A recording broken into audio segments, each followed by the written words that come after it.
Welcome everyone to our Igniting Cultural Capital series in partnership with UBS. As a longtime supporters, many of you guys might know, UBS, you are such an important ally for founders and funders, where culture is definitely key to building, right, inclusive capital ecosystems. And for that, of course, I am grateful. And I want to thank everyone right now for joining us today. And remember that you guys are the key to igniting conversations around the importance of cultural capital, something, of course, that we cannot lose. I'm Corey Hale, the CEO and co-founder of Culture Banks, and we're going to be unpacking the importance of igniting cultural capital within the fintech ecosystem today. But I'd like to start by having Jamie Sears join me. She is the head of Community Impact Americas for UBS, and of course, is our partner in this Igniting Cultural Capital series. Jamie, I'm so glad to see you right now. And as we kick off this discussion, I'd love for you to share more about your support of this series and why we're exploring cultural capital and its importance.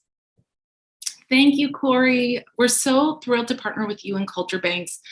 We've absolutely loved this collaboration that we've had with you for so many years. And I just also want to thank you for being one of our day one supporters, mentors, speakers for UBS Project Entrepreneur. So we go really way back. One of the themes that I really appreciate about our work together is about changing the narrative to shine a light on the trends, experts, and leaders whose stories are undertold, but key to driving innovation in the economy moving forward. And I know you and I have talked a lot about exploring this topic of cultural capital, so I'm so glad that it's the anchor for this series. From an ecosystem point of view, I just think it would be a huge missed opportunity not to recognize and frankly study the incredible influence and intellect and contributions of Black entrepreneurs, investors, and creators who are really igniting innovation in some of the biggest sectors today. So not just, thinking and hearing about the perspectives, but these lived experiences and ideas that they're bringing forward are shaping these sectors. And the founders are really laying groundwork on which so many others continue to build upon. And that, to me, says a lot about what cultural capital is. So I think the question for all of us as we get into this is, what can we learn and what are the concrete actions that we can be taking to support and really accelerate this work? Yeah, that's great. Jamie, do you think you can also share a little bit about how UBS is working with entrepreneurs? I mean, I know about the great work you guys do with female founders through Project Entrepreneur, but really the work you're doing to be able to tap into cultural capital in order to really improve and create a more inclusive ecosystem. Yeah, our purpose at UBS is about reimagining the power of investing and connecting people for a better world. And more specifically in my group, we're really looking to drive inclusive growth for communities, not only that have historically been, but continue to be denied truly equitable access to opportunity and capital. And a lot of this is around some of the challenges that women and people of color face. We know that there's incredible talent at the forefront leading and driving the innovation economy. And it's really time for that to be recognized, invested in, commensurate to the talent that exists. And, from a cultural capital standpoint, to give credit where credit is due. Our group really focuses on developing programs and partnerships that center founders who have tremendous potential, but arguably, and the facts bear this out, still face the greatest barriers, as we know. And so our work to level the playing field is really about helping to accelerate the growth of these sectors, of these companies. So even though we've been at this for almost a decade, there's so much more to be done. So we couldn't be more excited to get into this series with you, Corey. Oh, well, we're definitely excited to be kicking this off. And with that in mind, let's jump right into our very conscious conversation today around igniting cultural capital.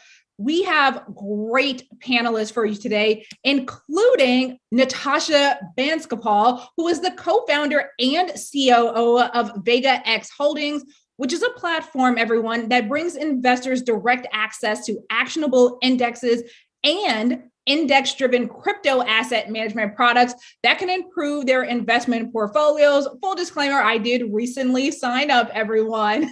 But if that's not enough, she is also the founder of 2 additional fintech companies focused all around the digitization of financial services, including Dark Matter and Constellation, representing over $7 billion in assets under management with users, get this everyone, for more than 65 countries. And she's doing even more. I know, where does she find all the time? Natasha is a Presidential Innovation Fellow, and she's assigned to the detail for the National Institute of Standards and Technology, and leads the key research initiatives on artificial intelligence. Natasha, we're so glad to have you here.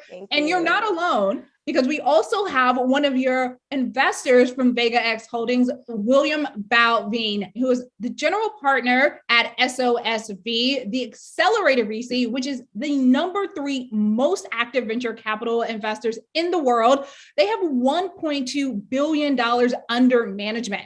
And over at SOSV, he actually leads the China Accelerator, which is the first accelerator to ever launch in Asia and the only accelerator on the continent to have a unicorn company come through its program. Remember, everyone, those are companies that have a $1 billion valuation or more. And that company was BitMEX in fall 2015. He is one of the venture capitalists invested in Natasha's crypto company, VegaX Holdings. Thank you guys both so much for joining us today for this conversation. Absolutely. Thanks for having us. We're happy to be here. Well, I'm happy to have both of you. Natasha, I'm going to go ahead and kick it off with you, because the majority of Black female founders, and you are a serial entrepreneur, this is not your first time going out and raising millions of dollars, but they have a very hard time even getting over the $1 million mark. Can you tell us about your path to making VegaX a venture-backed company, along with the super unique and what I consider pretty dope space that VegaX operates in?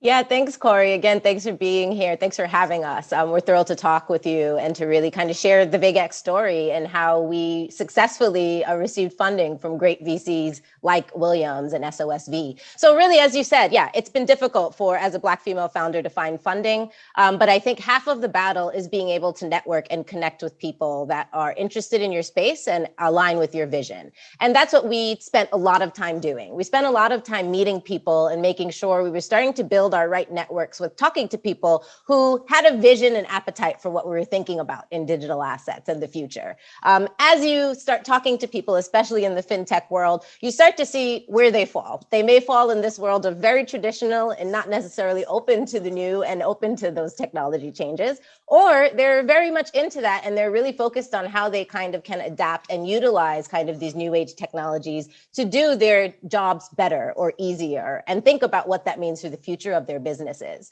So as we started to talk more with people and started meeting more people that were aligned with our vision of how do we create core fintech solutions to help bring the industry forward, and knowing that we have this world of DeFi and this exciting world of new fintech solutions that everyone's really excited about in crypto. However, there's definitely this middle ground that still needs to be built to connect what the traditional financial services institutions and traditional investors are doing and understanding with what is going to happen in this new age world of digital assets. So what was helpful for us is we were able to find investors like William and SOSV and Artesian who really understood what we were trying to do. So they had this appetite for understanding the vision of where digital assets could go and understanding where they needed to place calculated bets. I think we became a great opportunity for them once we were able to really showcase where we saw the industry going and how we were building tiered solutions to approach that. So like I said, it was very important to think about what the intro level of this industry looks like and what are kind of these steps that we need to build to get people a bit more acclimated and used to operating in this world. And what was helpful for us was building those networks of people that were interested in what we were doing so that when we were ready to raise capital or when we were ready to start finding those folks, it was easier to reconnect with them. They already knew us, we were on their radar, and now we were finally at the time where we needed help and support. So half of the battle, I think, is networking and meeting those people and making sure you stay connected with those that you think have the same and similar vision as yours. Well, Natasha, you definitely met the right investor. I mean, if their accelerator, their fund has $1.2 billion in assets under management, there's clearly some capital there to deploy, which, William, I think that's what's so fascinating when it comes down to being able to actually give out that capital. Like, where does that sort of inclusivity lie, especially when you think about the majority of investors typically kind of invest in people who look like them. You all invest, out of Asia, but you're across really globally. But 70% of venture capitalists, well, they happen to be white. Only 26% of them are Asian. And even worse, only 3% of them are Black. Can you just share with our audience today why prioritizing underrepresented founders really creates an untapped market opportunity for the space that you all operate in at SOSV? Sure. I mean, we're a global investor, so we're a U.S. fund, but a global investor, and I'm based in Asia today in New York. But we're investing in the best entrepreneurs wherever we find them. It's the people who can solve the problems that need solving, and who can take leading edge, cutting edge, sometimes bleeding edge technology, and apply that to these very, very big problems. And that, doesn't really have anything to do with gender or color of skin or sometimes background. It just has to do with their capability and then their passion. And so we look for the best founders to solve these really big problems. Really looking for that background, that experience to bring to these really huge problems. I mean, I think that the opportunity around bringing crypto-based financial products to the market, and it's just not the US, it's just not Korea or China, to the entire world is a potential huge game changer. Because for the first time ever, somebody who just has a smartphone, might not even have a bank account, can actually access a financial product for the first time. And so that's why we were really excited to back VegaX and work with Natasha. I love that you talk about the opportunity in crypto, because there's so much talk around it. There's also, a lot of education that still needs to happen for the masses around crypto, which is what I love about VegaX, besides, the super user-friendly platform for everyday retail investors like myself. And Natasha, you are just, I feel like, always on it, always in the sweet spot of fintech, especially when you think about the global fintech blockchain market is expected to reach nearly $24 billion by 2026. That's according to a report published by global industry analysts. What role do you think really cultural capital can play when it comes to making crypto more inclusive, especially as underrepresented groups in the US feel like maybe they don't have access to more traditional financial products? Yeah, absolutely. So I think that's a great question, because I think it comes down to what I think are the different nuances of this industry now, right? And what we're seeing are a few things. One is we're seeing the emergence of an industry that is very much based on your skill set. And what that means is that there's a huge opportunity for people to learn and start building things and really develop these skill sets that other people don't necessarily have, because they aren't actively living and building in this space, in this crypto or blockchain space. And what that means is it creates very unique opportunities for people to rest on their laurels and to really use their experience as the reason and the way that they're building things, right? And I think that that creates a unique opportunity where it isn't necessarily about having to go to an Ivy League school, and it's not necessarily about standard education, but it is this new age education where a lot of these things are solutions that haven't been built yet. So developers are creating things that they don't have a benchmark for, right? So they sometimes have to create brand new solutions here. And a lot of that has to do with just diving in, testing things and seeing if people using it and how to make it better, right? And I think that that's a unique nuance of this industry, where it's a unique opportunity for people to kind of get in and lead with your own kind of drive and motivation to learn and start carving out a space for yourself.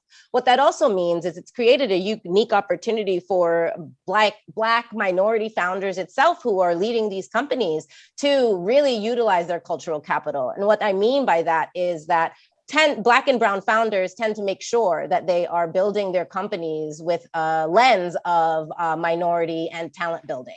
And what I mean by that is that they're focused on making sure that they are hiring, again, people that look like them, people that need these opportunities, people that also have a different way of thinking and coming to the industry. And as more of minority leaders continue to build companies and build organizations in this industry, I think you're going to start to see the cultural capital continue to increase and actually be spread across the industry a bit more as you're starting to see all of these verticals pop up with different types of leaders and different backgrounds. So people building solutions inherently, particularly as we look at places in Africa who are building solutions for the unbanked. And they're using digital wallets just to do that because they don't necessarily have bank accounts or access to banking infrastructure. Same thing happens in the US. I mean, over 55, 60 million people are noted as banked or underbanked, right? Or unbanked.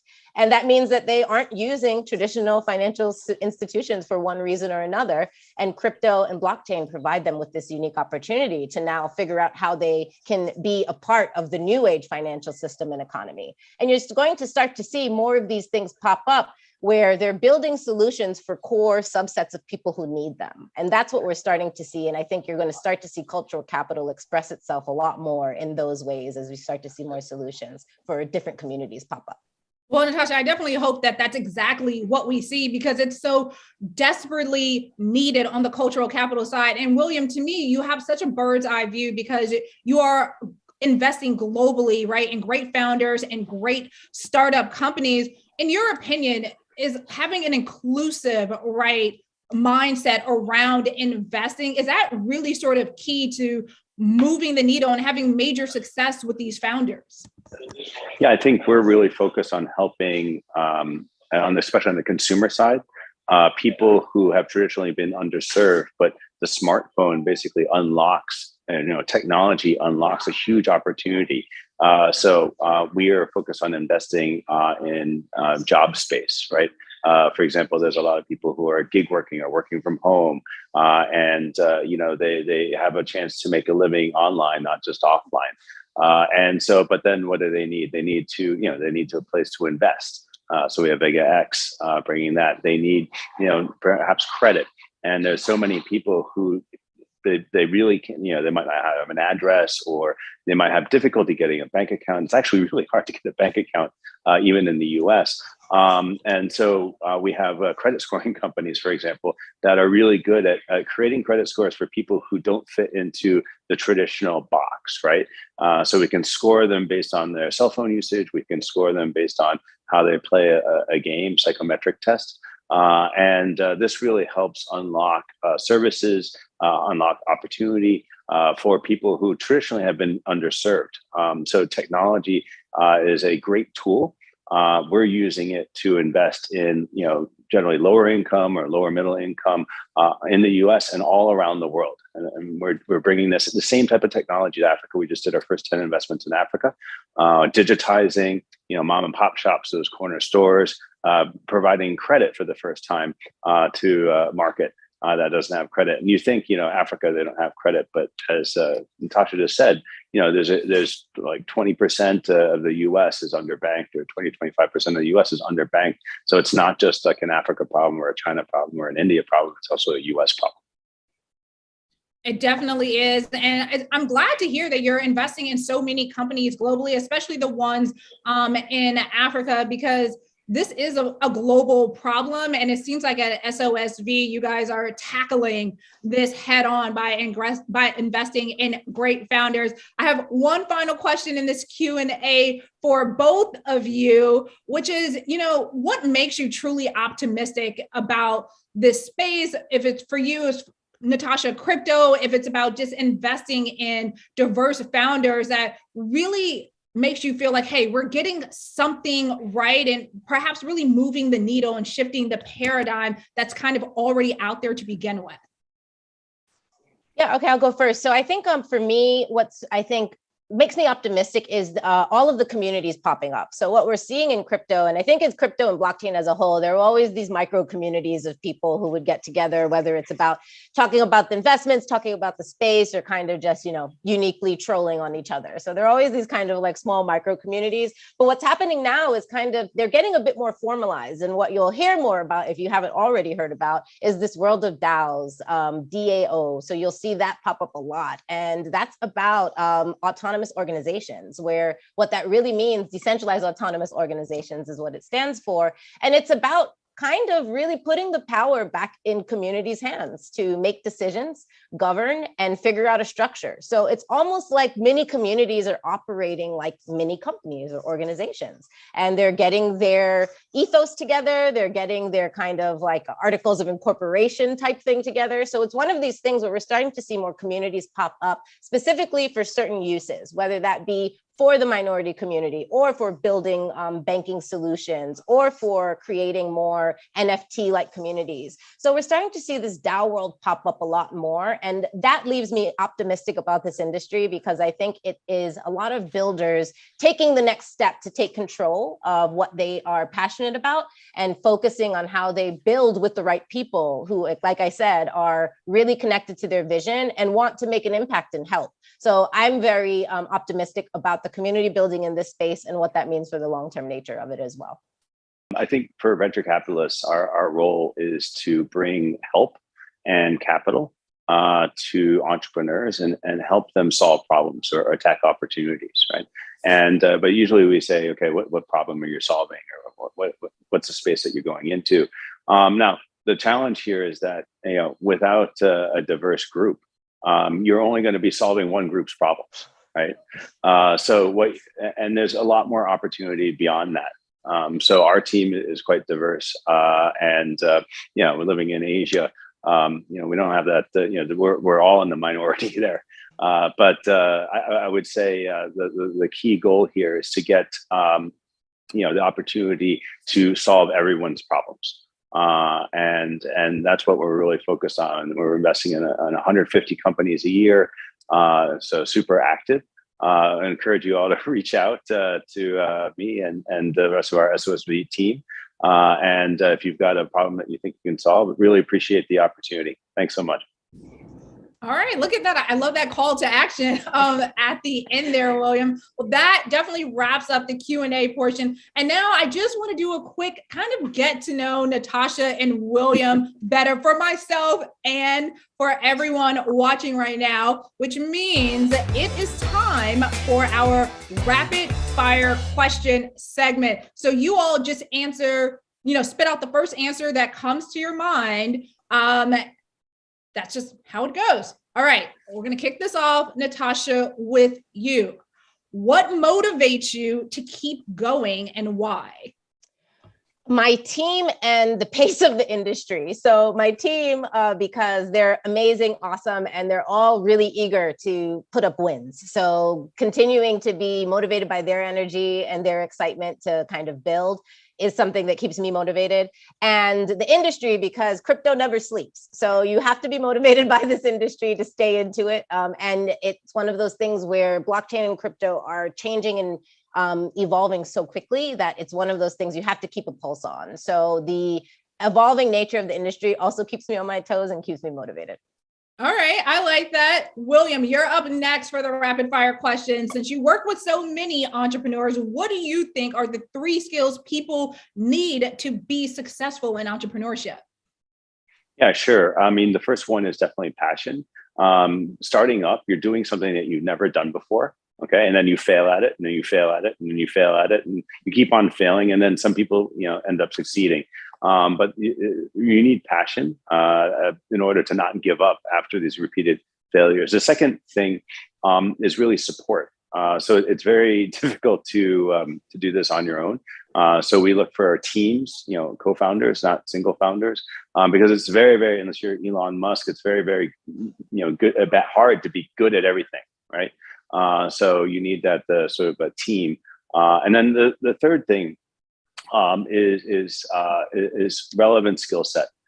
So you know, there's this sort of myth, I guess, in Silicon Valley where, you know, entrepreneurs need to be young. But the average age of the founders that we're backing is like, I think 37.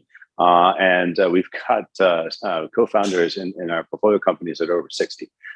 So it's not that, you know, experience is required, but having the industry background or understanding is really key in order to change some of these industries that have never changed or are stuck in the past. So in order to create a revolution, you need to understand the system. I love that you mentioned the age of the founders because that's super duper important. And just to even add to that, William, the average actual entrepreneur age in the US is 40. So the fact that, you guys are investing in the average age is 37, I mean, that makes perfect sense. All right, Natasha, we're back to you. I know that you work a lot of different hours. What time of day would you consider yourself to be most productive? I'm definitely most productive midnight to 4 a.m. in the East Coast US time. We run a global clock, and I tend to think, our Asia team is up at that time. And we usually have a lot of coordination that needs to happen on that side of things. So it's actually quieter here in the US, but a bit more active on my Slack. So that's kind of prime, I think, getting things done time, 12 to 4. Well, I can at least attest, I've definitely received emails from Natasha during that time frame. So she is up and for sure working. All right, William, back over to you. What's your favorite life hack that you've kind of used personally to help you get through the day? I got this little band here. We're not an investor in the company, but it's called Whoop. And it basically, all it does is tell me I need more sleep. Sleep is a weapon. It's actually probably one of the most important things. I am so much more productive and so much easier to work with. My team can tell when I have sleep because my communication style changes significantly. So you don't need a Whoop to go to sleep, but this thing basically reminds me that my heart is beating faster. It means I'm not well rested. If my heart is beating slower, I'm more rested. And so especially in this 24/7 120% type of industry, you need to find those secret weapons, and the secret weapon is really sleep. I mean, that's a weapon that I think we could all use for sure. Natasha, what would you say is the one app you can't live without? What app are you constantly going to? Unfortunately, I have to say it's Slack. Unfortunately, like a really cool entrepreneur. It has to be. This is it's the lifeline to connecting to everyone at any point in time in our company. So Slack is definitely number one. Instagram and Spotify come close on the top 5, if that helps. Well, originally I wasn't going to throw this question out to William too, but now I'm intrigued that after he showed us the Loop. William, what's the one app you can't live without? I mean, the interesting thing is that I think most people think that people use email all around the world, right? And actually, no, in Asia, no one uses email. It's messaging. Now, the challenge is that each country uses a different messaging app. Right. So I would say messaging is very important. Now, that challenge is I have Slack, I have WeChat, I have Line, I have Kakao, I have Facebook Messenger, I've got Signal, I've got Telegram. People actually still use SMS in some places still. Sure. And then, of course, there's WhatsApp. So I would say messaging overall. And if you can reduce the number of messaging clients that you have to use, I highly recommend it. But we run everything on messaging. All right. No, that makes a perfect sense. I'm going to stay with you, William, for this next one. Yeah. What is the one book that you feel really changed your life, just really opened up your mind? So this is a weird one, but I think, I used to be a nerdy little kid. Played some sports, but not very well. I used to read a lot of science fiction. So Neil Stephenson, Snow Crash, science fiction, but now it's reality. So he coined the term, I think, cyberspace. And his books like Snow Crash, predicted a world that we're kind of actually seeing now in terms of the beginnings of in terms of metaverse, where you have your physical in real life existence, but you also have your digital existence. And sometimes the digital existence starts to replace your physical existence, especially during COVID the last 2 years. I think my record was 17 and a half hours straight of Zoom meetings. I don't recommend it, by the way. But that really got me excited about technology. I majored in history and government. I'm not an engineer by any means, but that really got me fired up to do what I do today, which is invest in awesome tech-driven startups. All right. That's fascinating. I actually didn't know that author was the one who coined that term. So look, you learn something every day. We're going to wrap up, though, this rapid fire in the entire session with one final question, because at Culture Banks, we love to leverage business or we love to leverage music to tell business news stories. So I would be remiss if we did not close out with asking both of you all, what song is currently on repeat on your playlist? Natasha? This is the hardest question of the bunch, I've got to say. I've been agonizing over it. So I came with a short list of two. So one is Nas and Genuine, You Owe Me, is always on repeat on my list. Pursuit of Happiness, Kid Cudi, the remix with Steve Aoki. That's also on my list. And because I'm Caribbean, Lady Saw, Hardcore. Those are kind of my top three. So that's what I narrowed down on. But they are on constant replay, always on my Spotify. Hey, I love that. William, what are you listening to these days? So this is really embarrassing since I actually am in the music industry and I helped launch and run Vice Media in China back in the day. But the thing that's on constant repeat is the Planet Money podcast, because I usually listen to podcasts instead of music. So I listen to Planet Money quite a lot. I think it's a nice and light, but also educational. And it is on repeat, although it's a different podcast, every week. So there you go. All right. I mean, hey, listening to podcasts, that definitely counts. We're still listening to people are always connected to audio more now than perhaps they ever were before. I cannot thank you all both so much for joining us to help us kick off this Igniting Cultural Capital series. And everyone else out there, be sure to check out the piece in Forbes about all the great stuff that they're doing. And we will be back next month with another feature in a different sector. We'll see you all next time.